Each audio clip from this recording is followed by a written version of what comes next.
जी हसन निसार साहब, अलीमा खान की अदम मौजूदगी पीटीआई के लिए रिलीफ है या बहरान खड़ा कर रही है? पहली बात तो ये है, अमी आपके लिए मशवरा है कि जैसे हम सब लगे हुए हैं ना, पूरा पाकिस्तान बयानिया नैरेटिव, किसी को पता है बयानिया होता क्या है?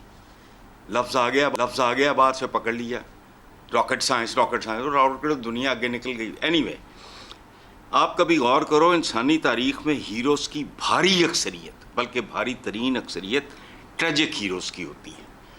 आपकी घरेलू मिसाल देता हूँ। आपको पता है गोरों के पास बेटे उसके यरगमाल थे, टीपू सुल्तान के। अगर वो आखिरी मार्का लड़ते हुए इतनी दलेरी से शहीद ना होता तो मैं कसमन कहता हूँ, हम में से किसी को टीपू सुल्तान का नाम तक याद ना होता, सुना भी ना होता। यही हाल है, आप शाह खारजम का देख लो, स्पार्टकस का देख लो, ये इस तरह के लोगों का, चे गवेरा का देख लो। क्या था वो? चवल सा आदमी था वो, उसका ट्रेजिक एंड। अब अगर अलीमा खान के गिर्द आप कानूनी शिकंजा ये क्या है? ये इस सवाए इसके कि हमदर्दियों में मजीद इजाफा होगा। ये ह्यूमन साइकी है यार, बुनियादी सादा सी बात है। एक चवल सा भी बंदा हो, उसके साथ अब अगर आप एक खत से अगर गुजरते हो, लोगों की सिंपथीज हो जाएंगी। हम जज्बाती से, नीम खानदा से लोग हैं, और हम ही नहीं, बनी ना इंसान सारे का सारा ऐसा ही है, सदियों से यही तारीख। मेरिट वेरिट नहीं होता फिर, ये याद रखना। सिंपथी ये बड़ी खौफनाक चीज़ है, ये अंधी होती है, इसके पीछे कोई लॉजिक नहीं होती। सो बुनियादी तौर पे tragic heroes are the heroes. Human history का मुझे बताओ और कोई हीरोज नामवर हो सकते हैं? हीरोज नहीं। स्पार्टकस कई गुलाम थे, उन्होंने बगावतें की, लड़े मरे, लेकिन जैसे स्पार्टकस, सुभान अल्लाह, तो वो अमर हो गया। यही हाल है। तो सवाए इसके कि फायदा होगा, ठीक हो, इनको फायदा होगा, इस्टेब्लिशमेंट को नहीं, हुकूमत को नहीं। हाँ, वो देखो कौन सी तोपें चला रही हैं वो बाहर। ये अभी जैगम साहब ने जो एक्सप्लेन किया है, इसके बाद को कसर रह जाती है, बल्कि वो अच्छा है उनको बाहर रहने दो, दुरुस्त हो गया। चलो, लेकिन बहरहाल नैरेटिव फैलाने, बयानिए। ठीक। शहजाद चौधरी साहब, पाकिस्तान तहरीक इंसाफ की क़यादत से एहतजाज कब हो, कैसा हो, किस वक्त हो, कितने दिन का, इस पर तो कोई फैसला नहीं हो पा रहा है। अदालती फैसले से मुतालिक खुद उनकी क़यादत बात कर रही है कि फ़ैसला आने को है। अलीमा खान साहिबा भी मीडिया पे बात करते हुए कह रही हैं, फिर बैरिस्टर गौर साहब भी कह रहे हैं एहतियात होनी चाहिए। मगर अगर इन फैसलों में ताख़ीर होती है, क्योंकि टाइम गुजर चुका अब तक इन फैसलों की तरफ देखा जाए, तो क्या PTI के अंदर मुज़ाहमती जो किरदार है उसकी वो कमज़ोरी की तरफ जा रहा है? पार्टी के अंदर पसे पर्दा राब्तों को लेकर भी बात होती है, क्या वो राब्ते अलीमा खान के मौक़िफ़ को कमजोर कर रहे हैं? अच्छा, मुझे याद नहीं था या मुझे पता नहीं था कि कोई अलीमा खान पे मुकदमा इस वक्त चल रहा है और फैसला होने वाला है। ये पता था कि मुकदमा चल रहा है, लेकिन कि इतना अहमियत वाला मुकदमा है इसका मुझे अंदाजा नहीं था। आपके सवाल से पता लगा कि वो काफी अहम किस्म के किसी मोड़ पे अपने सफर के अंदर पहुंची हुई हैं। I think she has missed the trick ये था कि 5 अगस्त 2026 को 5 अगस्त 2019 के हिसाब से अगर ये एहतजाज की आवाज़ बुलंद करती तो ना सिर्फ मकबूल होती बल्कि हुकूमत को मुश्किल में डाल देती। 5 अगस्त 2019 को आर्टिकल 370 को ख़त्म कर दिया गया था, और जो कश्मीर का स्टेटस है उसको उन्होंने ज़म कर लिया था अपने अंदर, उसको वापस लाने की ज़रूरत थी। और मैं हैरान हूं कि हम आज 5 अगस्त की बात तो करते हैं, लेकिन अलीमा खान के कॉन्टेक्स्ट में, जबकि बात किसी और अंदाज में होनी चाहिए। बाहर सूरत, मुझे ये बताइए कि अलीमा खान क्या यास्मीन राशिद से बड़ी लीडर है, या अलीमा खान इमरान खान से बड़ी लीडर है? तो अगर इमरान खान और यास्मीन राशिद के जेल में होते हुए PTI जैसी टूटी फूटी जिस किस्म की जमात इस वक्त है वो वैसी ही है, और उसको जहां पे है वैसी ही है, तो इनके जाने से जेल में क्या फर्क पड़ जाएगा? इनके बाहर होने से क्या फर्क पड़ा?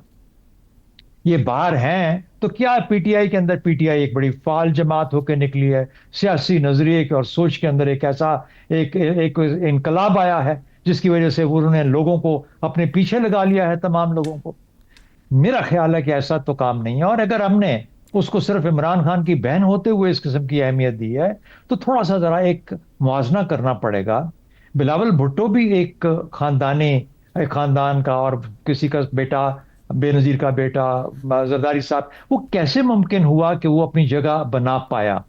क्या वो खानदान का असर था, उस खानदान का उनका होल्ड था, उन्होंने उसको लाके डॉन की तरह सामने बिठा दिया, या वो एक ऐसा फलसफा या नजरिया लेके चला जिसकी के कोई ना कहीं पे कई दिलों में वो अटकती है बात अभी भी? तो अगर तो उस किस्म की कोई एक चीज है जो कि इनके पास भी हो, तो फिर तो इनकी भी की कोई पहचान बनी जाएगी और उसका असर आएगा। तो मुझे लगता है कि वो बिलावल भुट्टो वाली बात भी ना हो पाई, हालांकि उम्र में और तजर्बे में तो जाहिर है बिलावल से बहुत बड़ी है और उस लिहाज से इसका इनकी सोच और समझ भी ज्यादा होनी चाहिए थी। सिमिलरली मरियम मरियम नवाज ने जो अपना मकाम बनाया पिछले 4-5 सालों में, 7 सालों में, उसको बताइए इसके अंदर क्या था? एक एफर्ट थी, एक कोशिश थी, और फिर उस खानदान का एक अपना असर। अब वो खान उसको आप नेगेटिव समझे, पॉजिटिव समझे, जैसा भी है, ये हमारे एक मिजाज और मुआशरे का हिस्सा है कि वो अपनी जगह पे बैठ के उन्होंने मरियम को बिठा दिया, और आप सब कहते हैं कि मरियम आइंदा की वजीर आजम है। अब वो है इस काबिल या नहीं, दूसरी बात है, या कैसा फर्क होंगी या नहीं होंगी, लेकिन नवाज शरीफ साहब का असर, शहबाज शरीफ साहब का असर, उस खानदान का असर, तो मुझे ये चीज भी नजर नहीं आती। इमरान खान इतनी देर तक लीडर भी नहीं रहे, ना वो विरासती निजाम लेके चल रहे हैं, ना उनके अंदर से कोई, तो ना फलसफा, ना नजरिया, ना पार्टी का फाल होना, ना पीटीआई की सियासत आजकल की, मुझे कहीं पे भी कोई ऐसी चीज नहीं नजर आती कि जो, अगर हलीमा खान, हाँ, उनके जेल जाने से अफसोस जरूर होगा कि यार खाम खाम एक खातून को जेल में डाल दिया एक सियासी वजह से, वो नहीं डालना चाहिए, लेकिन उनके जाने या ना जाने से मेरे हिसाब में कोई बहुत बड़ा फर्क नहीं पड़ेगा। ठीक। और आपके याद कराने का शुक्रिया। असल में तो मैं पीटीआई को भी तकरीबन अब भूल आजकल चुके को हैं आप। बहुत ज्यादा, हाँ, आप भूल भूल चुका चुके था। हैं पीटीआई को, ये हाँ, तो मेरा ख्याल है आपने दोनों चीजें याद करवा दी, लेकिन सर ये चलें, रियलिटी है, याद रखें। खैबर पख्तूनख्वा में काफी वो जलसे जुलूस और एहतजाज कर रही हैं, वहाँ उसकी हलीमा बात खान करेंगे, वगैरह। खैबर पख्तूनख्वा की बात करें, हम बढ़ बढ़ के बात करेंगे उसके बारे ठीक में। हो गया, ठीक हो गया। आमिर अहमद खान साहब, कितना हलीमा खान का पॉलिटिकली एक्टिव होना मैटर करता है, नहीं करता है? उनकी गिरफ्तारी की बातें खुद जमात के अंदर से खुद हलीमा खान बात कर रही हैं। उनकी मौजूदगी क्या ताकत देती है पीटीआई की सियासत को? फिलहाल उनकी गिरफ्तारी क्या कमजोर करेगी या किसी नई तहरीक में बदल देगी? अच्छा, मैं ये अपने साथियों की अभी बातें सुन रहा था ना जब, तो मुझे एक ख्याल आ रहा था कि ये सारी बातें जिनका अगर मैं निचोड़ निकालना चाहूँ तो अभी तक जो मुझे समझ आई है वो यही है कि या तो वो उनका सियासी किरदार जो है वो सिरे से ही कोई खास अहमियत नहीं रखता, या फिर उन्होंने कोई बहुत ज्यादा सियासी फहम नहीं दिखाया, और इससे ज्यादा बढ़ के ये बात कि उन्होंने एक डिसरप्टिव सियासत की है जो कि पीटीआई की अंदरूनी सियासत और अंदरूनी इंतजामी अमूर के लिए और भी ज्यादा डिस्ट्रप्टिव साबित हुई है, बजाय इसके कि वो रियासत के लिए डिस्ट्रप्टिव साबित होती। अगर ये सारी बातें आशा हमें पता है या हम इन बातों को जानते हैं, तो हमारा क्या ख्याल है कि जो हुकूमत में है, जो इस हाइब्रिड निजाम के करता धरता है, उन्हें ये नहीं पता होगा।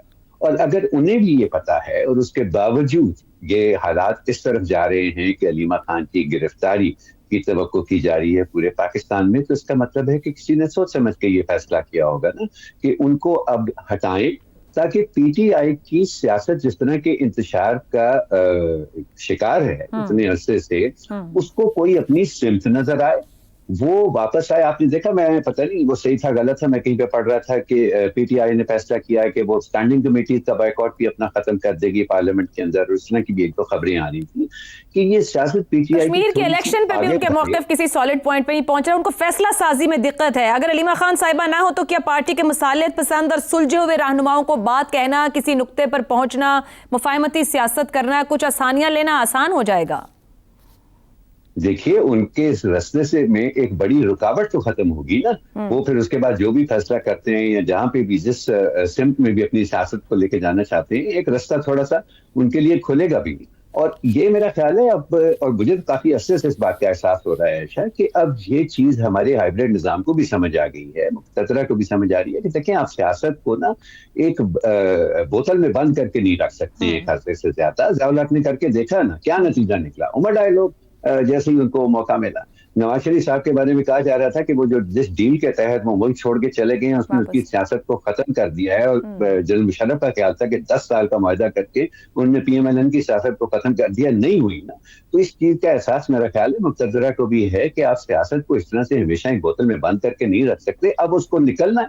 तो उसके निकलने का, उसको बाहर अगर उसको खुली छुट्टी देनी है तो उसका रास्ता माइनस इमरान खान, माइनस उन तमाम लीडर्स के जो कि मज़ामती सियासत में यकीन रखते हैं, माइनस उस खानदान के जो मज़ामती सियासत में यकीन रखते हैं, उसके उनको अलहदा करके ही आगे का रास्ता निकल सकता है। और आगे का रास्ता निकालना मेरा ख्याल है जिस वक्त जितनी इस वक्त पीटीआई की जरूरत है उतनी ही मुक्तदरा की भी जरूरत है। ये ना समझेंगे ये सिर्फ पीटीआई के ऊपर कोई बड़ी मेहरबानी की जा रही है, अलीमा खान की गिरफ्तारी की अगर तैयारियां हो रही हैं, ये मुक्तदरा अपने लिए भी कर रही है। इतनी मोहब्बत उनको कभी भी नहीं थी पीटीआई से कि वो सिर्फ उनकी सियासत को बहाल करने के लिए इस तरह के इकदाम का सोचे।